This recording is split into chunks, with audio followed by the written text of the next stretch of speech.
نحمده ونستعين ونستغفره ونؤمن به توكل عليه ونعوذ بالله من شرور أنفسنا ومن سيئات أعمالنا من يهده الله فلا مضل له ومن يضلل فلا هادي له أما بعد.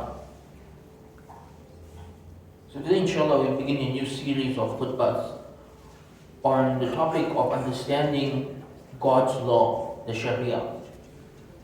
And I believe it's a very important discussion that needs to be had. Because when I talk to people on the ground, it becomes very clear that most Muslims do not know what the Sharia is. Most Muslims in our community do not know how the Sharia works. And they have very bizarre understanding of what life under Sharia would be like. And this is understandable. It's understandable for a number of reasons. Number one, we have not had a khilafat for over 100 years. None of us have seen a working model of the Sharia in our lifetime. For people who are born into this modern world and who have not experienced anything outside of modernity, it's difficult for them to visually conceptualize what life would be like under a different system. And even the attempts at reviving Sharia in our lifetime have often been by those who misunderstood it. The most extreme case being the so-called Islamic State that came about in Syria a decade ago. What they applied was nothing to do with Sharia. It was a complete misinterpretation of Sharia. And because of cases like that, the word became even more loaded. So the purpose of this series of khutbahs is simply to re-educate ourselves on what the Sharia is, how it works, and to visualize what life under Sharia is really like. Because if we, as an ummah, ever hope to see the Sharia and the Khilafat revived in our lifetime, it's not going to be possible if we don't even understand these concepts. If our understanding of this concept is so wrong. So looking at what went wrong in our times, right? Number one, the Khilafat ended 100 years ago. The final Ottoman Caliphate came to an end in 1924. There has not been any real Sharia land for the past 100 years. Yes, there are about 4 countries today that claim to follow the Sharia: Saudi Arabia, Brunei, Iran, and Afghanistan. But even in these 4, there are misunderstandings of the Sharia and how it is applied. At least some countries are trying though, compared to others. And I think the biggest cause of our misunderstandings of what the Sharia is the works of the Orientalists in the 20th century and the Islamophobia industry in the 21st century, which sadly, many Muslims have adapted an understanding of the Sharia from those works, right? So what happens is the non-Muslims say, oh, Sharia is oppressive. Sharia is tyrannical, right? And the Muslim minds, it ends up being, yes it is, we're going to revive that, right? So instead of academically countering their arguments, we buy into their arguments, we buy into their picture of what the Sharia looks like. And anyone who's studied history, it becomes very clear that life under Sharia was very different from what the Orientals and the Islamophobes want us to believe. Life under Sharia was very different. And this is why, again, it's important for us to know our history, which is another reason why people don't understand the Sharia today. This is a blind spot in our Islamic studies curriculums. We don't study history enough. And if we do, we either just study the first generation or we just study the political history. How many of us know about the lives of great ulama throughout history? Or great warriors? How many of us know about the lives of the Sheikhul Islams of the Ottoman Empire? Or the great Qadis of the Abbasid Empire? See, when you study the lives of different people living in different roles, you get a more holistic picture of what life was like under Sharia. You're not just studying one aspect of it. It's important that we educate ourselves on history, because history makes things clear. History makes things clear where the enemies of Islam are lying about what our religion calls for. So today I want to just do a very brief recap of what is Sharia, what did it look like historically, and just refute one of the main arguments made against Sharia by the West, which is that we hate their freedoms and we want to take away freedom. Right? This is the big phrase they use about why Muslims are evil and why Islam is evil. They say, oh, they hate our freedoms. I don't even know what that means, hate our freedoms.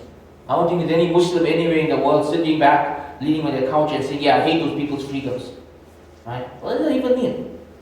But nonetheless, the idea is that the Sharia is against freedom. I'm going to show that we have a different understanding of freedom. Right? It's not that we are against freedom, it's that we are against public sin. That's what we're against, public sin, not against freedom. So I'm jumping ahead. Let's get down to basics. What is the Sharia? The Sharia has different meanings in different conversations. Its main meaning is God's law or God's way of life. Right? The word Sharia is interchangeable with the word Deen. That this is the way of life that God wants us to follow. When people today think of the word Sharia, they think primarily about criminal law. Right? It primarily about chopping off hands and stoning people, which, as you will see as we go deeper into the series, this is an aspect of our law that was very rarely applied. In the Ottoman Empire, only one case was stoning in 500 years. 500 years, just one case of stoning. It's a very rarely applied thing, but that's what they imagine Sharia to be. That's just like not even 1% of Sharia, right? Or they imagine Sharia just to be war and fighting. In reality, when you pray 5 times a day, you are following the Sharia. When you fast the month of Ramadan, you are following the Sharia. When you make nikah the Islamic way, and you run your home the Islamic way, and you raise your children the Islamic way, you are following the Sharia. The Sharia simply means God's way of life. The way that Allah wants us to live. And here there is a direct clash between Sharia and secularism. Because in secularism, religion should not interfere with public life. And religion should not interfere with politics. But in Islam, we believe the Sharia is holistic. That God has a way that He wants us to live in every aspect of our lives, especially the public life and including politics. And this is why Sharia and secularism are incompatible. Because there is a direct clash in the philosophies. One philosophy is we don't want religion in the public life. The other philosophy is God tells us what to do in every aspect of our lives. So there's a clash here. So the Sharia is God's way of life, right? The way of life that Allah has revealed for us to live by. And the interpretation of the Sharia is done by the ulama. The ulama. It's on 3 levels. You have the fuqaha, the jurists, who interpret the Quran and Sunnah and write the books of fiqh. Then you have the muftis, who answer the questions of people. Whenever something new comes up, they take it to a mufti, and the mufti will do ijtihad and try and arrive at a conclusion. And then you have the qadi, the officially appointed judge, who will judge between the people and whose verdicts are binding. Now here's the area where a lot of people completely misunderstand the Sharia. When people hear the word Sharia and Khilafat, they imagine one man who has absolute power. Right? They imagine one man who has absolute authority over the entire Muslim world. The reality is that the Khilafat was more of a decentralized form of leadership. Aside from the early years, there was no point in our history beyond the first generation where the Khalifa really had absolute power. Even in the first generation, the first generation of Khalifas were humble enough to show us this, that Abu Bakr radiallahu anhu used to tell people, if I am wrong, correct me. Even if you have to correct me with your sword. Right? Umar radiallahu anhu, when he was the Khalifa, he would be delivering a khutbah in the masjid, and a woman would stand up in the masjid and correct him, and he would accept correction. We have cases in the early years of the Khalifa being taken to court, and the Qadi ruling against him, and him being forced to follow that law. So this clearly shows us that even from the very beginning, there's no absolute power to one individual. Even the position of the Khalifa is more of it's a role that has specific reasons behind it. And somebody could be taken out of that role if they are not doing a good job. During the Ottoman era, for example, they developed a policy that the Shaykh al-Islam, if he felt that the Khalifa is not doing a good job, he could write a fatwa declaring that that person be removed as Khalifa and somebody else take his place. And this happened many times during the Ottoman era. When they were alcoholics or drug addicts who ended up as Khalifas, the Shaykh al-Islam would write a fatwa, this man is not suitable for the position. The army would remove him and then put one of his cousins or brothers in his place. So this clearly shows us there's no one person who has absolute power in the Khilafat. Rather, what you will find is that power in the Khilafat is distributed on many levels. The Khalifa himself, his primary role is number one, to protect the borders, to protect the Muslims. The jihad is something that he is in charge of. The expansion and the protection of the Muslim borders and ensuring that Muslims are able to live in peace and everyone living in those borders are able to live in peace. His role is also to facilitate the Sharia. Meaning, his job is simply to make sure that people in these lands are able to live by Sharia. He doesn't interpret the Sharia himself, he doesn't invent the Sharia himself, he doesn't actually have a say in what the Sharia is. His role is simply to make sure people are able to live by the Sharia. There's actually in the Islamic Empire a separate power structure that was in charge of the law. And that was the ulama. That you had the Shaykh al-Islam, you had the Qadi, you had the Muftis. They interpreted the law. They told the people what was right and what was wrong, what was halal and what was haram. And they could even hold the Khalifa accountable based on these laws. And the Khalifa simply, his role was to allow the Sharia to be facilitated and to ensure that the Muftis and the Qadis were the most capable people for those roles. And to pay them the salary so they could fulfill their roles. But on a day-to-day basis, the average person living under the Khilafat would not have any interaction with the government at all. If they had a question, they go to the Mufti. If they wanted to study, they go to their local Shaykh. If they had a dispute with their neighbor or their friends or their family members, they would go to the Qadi. The actual application of Sharia was done by the ulama. And so this was a separate level of power. And there were other levels of power as well. So for example, under Sharia, the head of the household has actual power. He has actual authority over the people of his household, separate from the government. We find this hard to understand today because governments have absolute power today, right? But if you look, for example, there are many cases in our history where a young man wants to go for jihad and his father says no, and the ruler of the region says, you have to listen to your father. He's the head of the household, it's his decision, not yours, right? That the head of the household had actually authority. The tribal chief will have authority. The local governor will have authority. And so what you end up with is decentralized authority. If you actually lived in a town or a village under the Khilafat, it would be very rare that the government would actually play any role in your life at all. You would simply live your life. You would simply live your life. You would go to work, raise your family, enjoy the peace and security and lack of crime that comes with Sharia. And if you have a problem, you ask your Mufti or you go to your Qadi. This was freedom. This is the Islamic understanding of freedom. Right? That within these boundaries, you're free to live your life. You're a citizen anywhere where Muslims live. You don't have to be a citizen to a specific region. You don't need a passport to travel from one Muslim land to another. You have freedom. You have freedom to do anything besides public sin. See, this is the one area now where the clash comes in and why people today look at the Sharia as being against freedom. Because when they think of freedom, they think of the freedom to publicly sin. Right? They think of the freedom of promoting sin. And they think of the freedom of doing whatever you want, whenever you want. Under Sharia, if you committed a sin in the privacy of your home, it's nobody's business besides you and Allah subhanahu wa ta'ala. It's actually a sin on people to spy on you. It's a sin for people to peek into your homes. It's a sin for people to try and find out what's going on in people's private lives. So people would stick to their own lives. But the minute a sin becomes public, someone is publicly a thief, a drug dealer, a fornicator.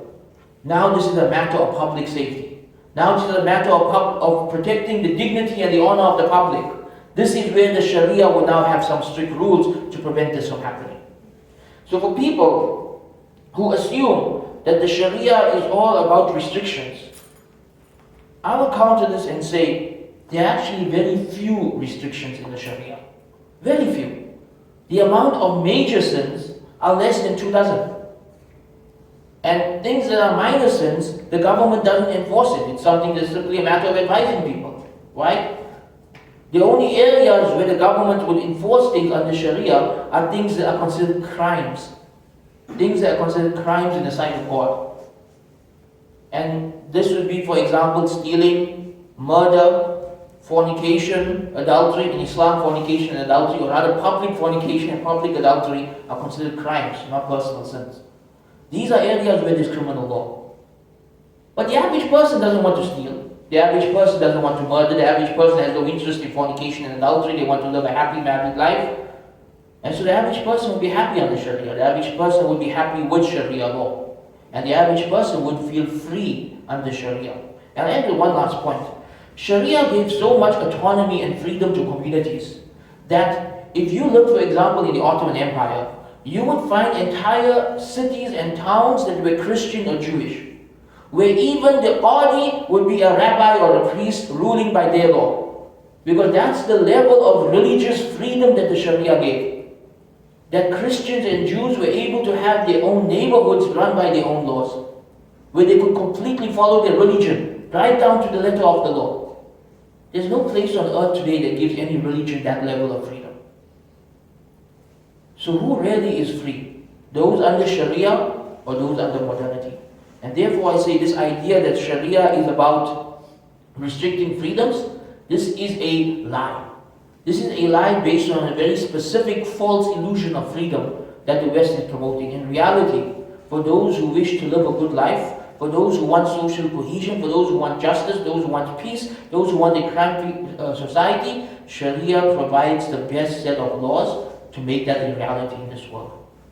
And this is something we all need to think about when we are conceptualizing the Sharia in our minds. Wa akhiru da'wana and alhamdulillahi rabbil alameen.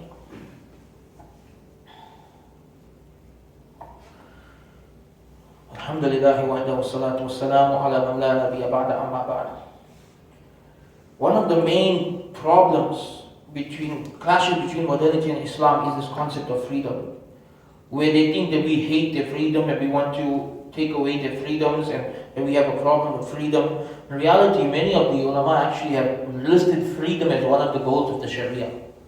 One of the goals of the Sharia is that people are free to live good lives. And the only restrictions are on crimes and public sins. And this is where the clash comes in. Modernity has created an illusion of freedom.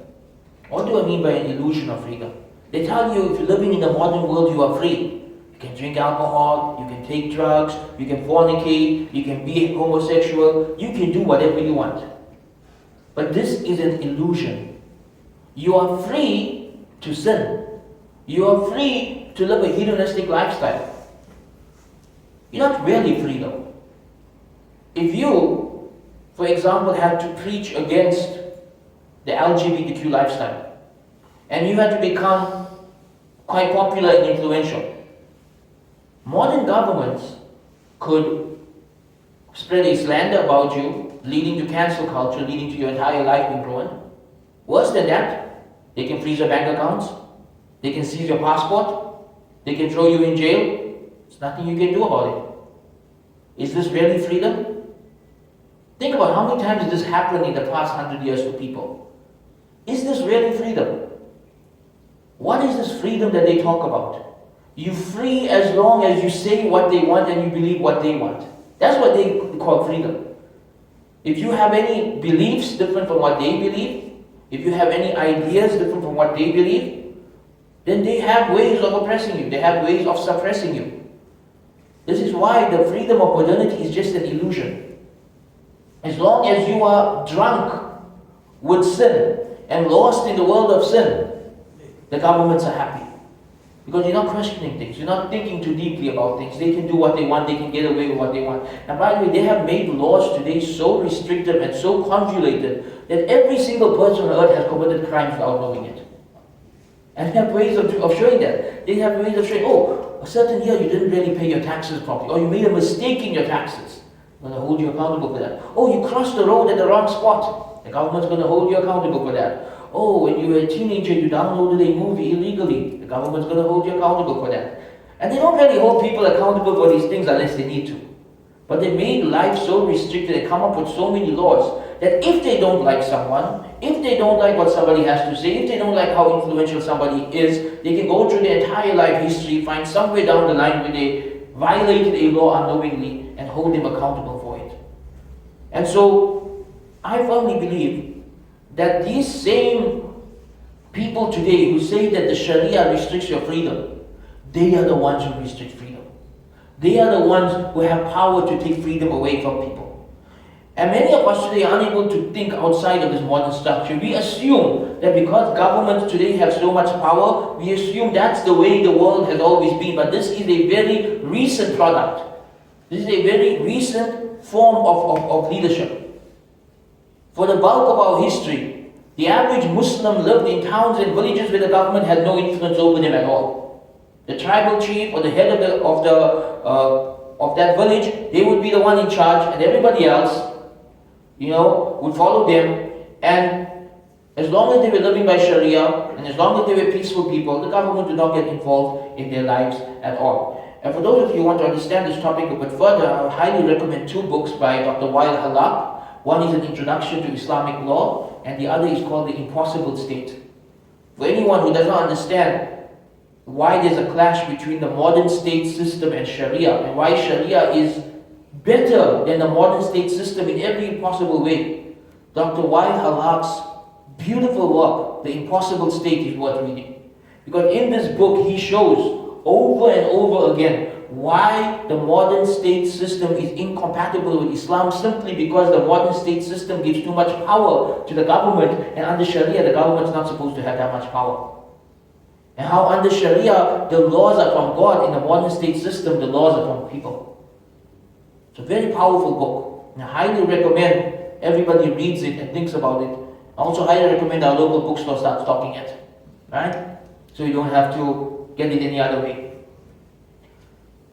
So this is something for us to think about. For anyone who is of this idea that the Sharia is against freedom, I would argue that number one, what is your definition of freedom? If your definition of freedom is you want to commit whatever sins you want, wherever you want, then I would say yes. Allah doesn't like that. Allah doesn't like public sin. Allah does not want us to live a life of public sin. That's not a bad thing. A community and a society where sin is kept private and shameful and hidden is the most productive society. If your definition of freedom is a life where the government doesn't interfere too much in your life, where you can run whatever business you want and do whatever job you want and run your family the way you want, as long as whatever you're doing is not haram, then the Sharia is freedom. The Sharia is freedom. It all depends on how you define the word. So that's our first point that we covered today, to help us realign our mind to understanding the Sharia. There are many other misconceptions that people have about the Sharia, and we'll take them step by step, one khutbah at a time, as we try and rebuild in our image a proper understanding of what is the Sharia. I hope that today's lecture just gave you a lot of food for thought about what is freedom, what is the real freedom, what is the freedom we should be seeking, and which system of law actually gives us that freedom. Wa akhiru da'wana, and alhamdulillahi rabbil alameen. Aqimus salam.